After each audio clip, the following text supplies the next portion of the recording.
How silently the wondrous gift is given. There's a certain stillness at the center of the Christmas story.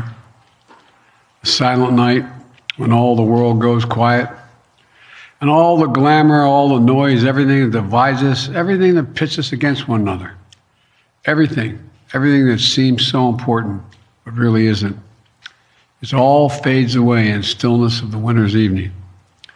And we look to the sky, to a lone star shining brighter than all the rest.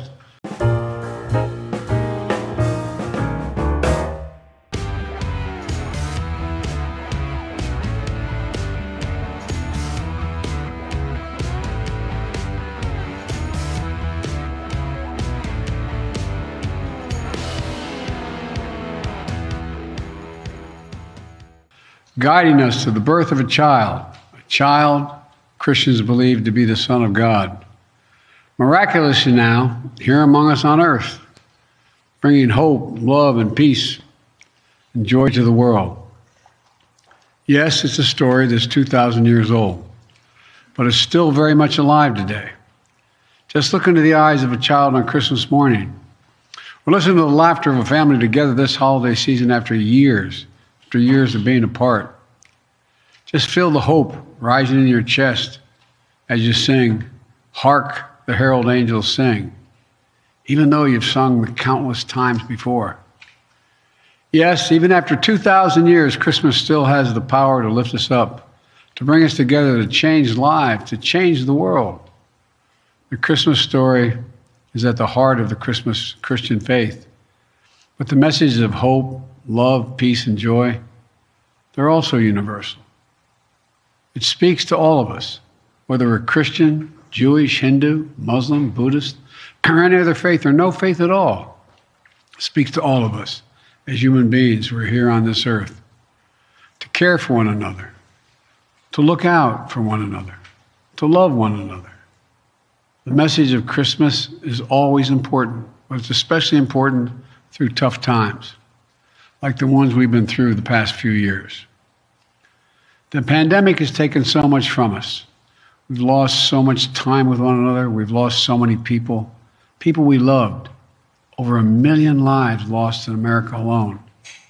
That's 1 million empty chairs, breaking hearts and homes all across the country. Our politics has gotten so angry, so mean, so partisan. And too often we see each other as enemies, not as neighbors, as Democrats or Republicans, not as fellow Americans. We become too divided. But as tough as these times have been, if we look a little closer, we see bright spots all across the country. The strength, the determination, the resilience that's long defined America. We're surely making progress. Things are getting better. COVID no longer controls our lives. Our kids are back in school. People are back to work. In fact, more people are working than ever before. Americans are building again, innovating again, dreaming again. So my hope this Christmas season is that we take a few moments of quiet reflection, find that stillness in the heart of Christmas. It's at the heart of Christmas. And really look at each other, not as Democrats or Republicans, not as members of Team Red or Team Blue, but as who we really are, fellow Americans, fellow human beings worthy of being treated with dignity and respect. I sincerely hope this holiday season will drain the poison that has infected our politics and set us against one another. I hope this Christmas season marks a fresh start for our nation, because there's so much that unites us as Americans, so much more that unites us than divides us. We're truly blessed to live in this nation, and I truly hope we take the time to look out for one another, not at one, for one another. So many people struggle at Christmas. It can be a time of great pain and terrible loneliness. I know, like many of you know. It was 50 years ago this week that I lost my first wife, my infant daughter, in a car accident. My 2 sons were badly injured when they were out shopping for a Christmas tree. I know how hard this time of year can be. But here's what I learned long ago. No No one can ever know what someone else is going through, what's really going on in their life, what they're struggling with, what they're trying to overcome. That's why sometimes the smallest act of kindness can mean so much. A simple smile, a hug, an unexpected phone call, a quiet cup of coffee.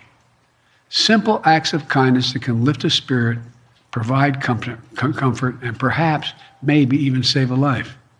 So this Christmas, let's spread a little kindness. This Christmas, let's be that helping hand, that strong shoulder, that friendly voice, when no one else seems to care for those who are struggling, in trouble, in need. It just might be the best gift you can ever give. Let's be sure to remember the brave women and men in uniform who defend and protect our nation. Many of them are away from their families at this time of year. Let's keep them in our prayers. You know, I believe Christmas is a season of hope. And throughout the life of this country, it's been during the weeks of December, even in the midst of some of our toughest days, that some of the best chapters of our story have been written. It was during these weeks, back in 1862, that President Lincoln prepared the Emancipation Proclamation, which he issued on New Year's Day. At Christmas, 1941, in the weeks after Pearl Harbor, Franklin Delano Roosevelt hosted Winston Churchill in this White House. Together, they planned the Allied strategy to defeat fascism and autocracy. And it was 1968, that the most terrible year of years, the year of assassination and riot, of war and chaos, that the astronauts of Apollo 8 circled the moon and spoke to us here on Earth from the silence of space on a silent night on a Christmas Eve. They read the story of Christmas creation from the King James Bible. When in the beginning, God created heaven and earth, and God said, "Let there be light," and there was light. That light's still with us, illuminating our way forward as Americans and as citizens of the world. A light that burned in the beginning and at Bethlehem. A light that shines still today in our own time, our own lives. As we sing, "O Holy Night," His law is love and His gospel is peace. May I wish you and for our nation, now and always, is that we'll live in the light of liberty and hope, of love and generosity, of kindness and compassion, of dignity and decency. So from the Biden family, we wish you and your family peace, joy, health, and happiness. Merry Christmas, happy holidays, and all the best in the new year. God bless you all, and may God protect our troops. Thank you.